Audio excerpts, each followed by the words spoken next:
जो एक मदरसे का कमरा नहीं बना सकते, जो स्कूल का कमरा नहीं बना सकते, जालिम अमोनियम नाइट्राइट लेकर बैठते।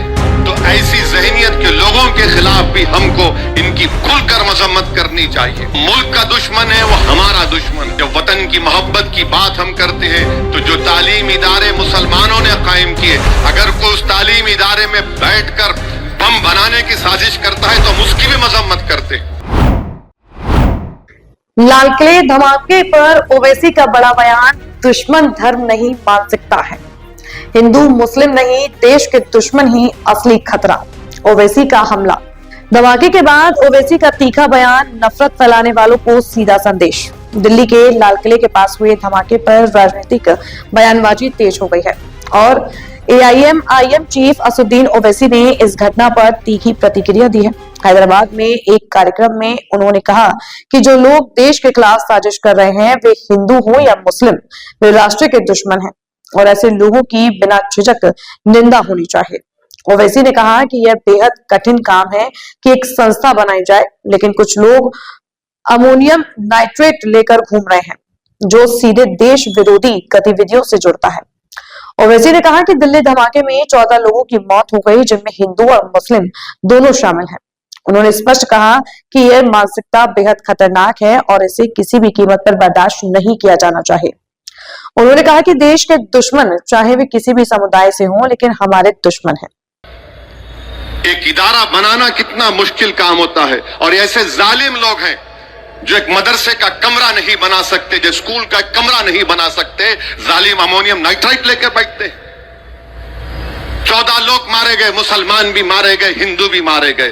तो ऐसी जहनियत के लोगों के खिलाफ भी हमको इनकी खुलकर मजम्मत करनी चाहिए। ये जो मुल्क का दुश्मन है वो हमारा दुश्मन है। अगर इस तरह की हरकतें होंगी तो फिर हम तो खुली छूट दे रहे हैं जालिमों को कि जो चाहे करना है कर लो। मगर जो लोग आज ये समझ रहे हैं कि मुसलमान को सेकेंड क्लास सिटीजन बनाया जाएगा, तुम भूल जाओ, तुम्हारी नस्लें खत्म हो जाएंगी, हम खत्म हो जाएंगे। जब तक दुनिया बाकी रहेगी हिंदुस्तान में मुसलमान एक बाइज्जत हिंदुस्तानी बनकर रहेगा। हम लड़ेंगे, जमहूरियत के दायरे में रहकर अपने हुकूक को हासिल करेंगे, हम अपनी मस्जिदों को बचाएंगे। तुम एक मस्जिद को शहीद करे मगर हम लाखों मस्जिदों को आबाद करेंगे। तुम शरीयत पर हमला नहीं कर सकते, अगर तुम करोगे तलाक के नाम पर बेटा है उसका।